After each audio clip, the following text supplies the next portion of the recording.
Dear Kuya George, ako po si Belen at siguradong marami na ang huhusga sa akin kapag nalaman ang buhay ko.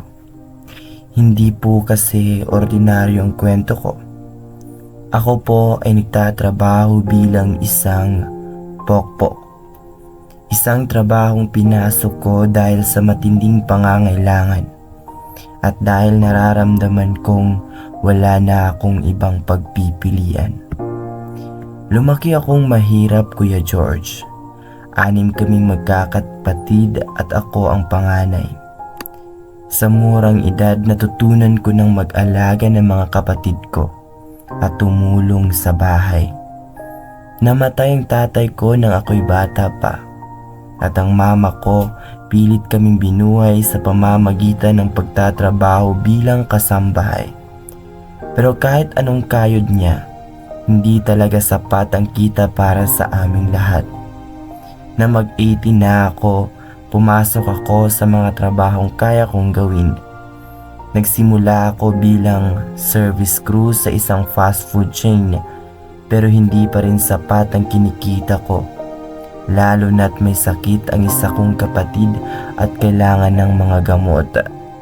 Habang lumilipas ang panahon, Kuya George, dumating ako sa puntong kailangan ko nang magdesisyon kung pipilitin ko pa bang ituloy ang mga pangarap ko o gagawin ang lahat para sa pamilya. Nang inalok ako ng trabaho bilang entertainer sa isang bar, natakot ako. Pero desperado na rin ako. Sabi ko sa sarili ko, Kuya George, kahit ano, gagawin ko para matulungan ang pamilya ko. Sa simula, pag-angkay sa mga customer lang at pagsasayaw ang ginagawa ko. Pero dahil mas kailangan pa namin ng pera, pumasok na rin ako sa ibang bagay. Alam ko po, Kuya George, na maraming hindi makakaintindi. Marami ang magtataas ng kilay at magsasabing marumi o masama ako. Pero sana bago nila ako husgahan, subukan nilang makita ang totoong dahilan. Hindi ko pinangarap ang trabahong ito. Wala akong plano noon na mapunta sa ganitong buhay.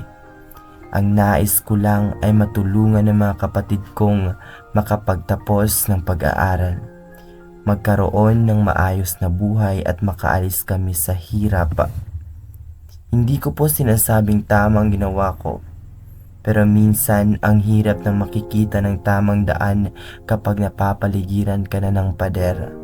Sana sa lahat na nakikinig ngayon, lalo na sa mga kapatid ko, makita nila na may pag-asa pa rin na makakalabas sa madilim na daan na ito.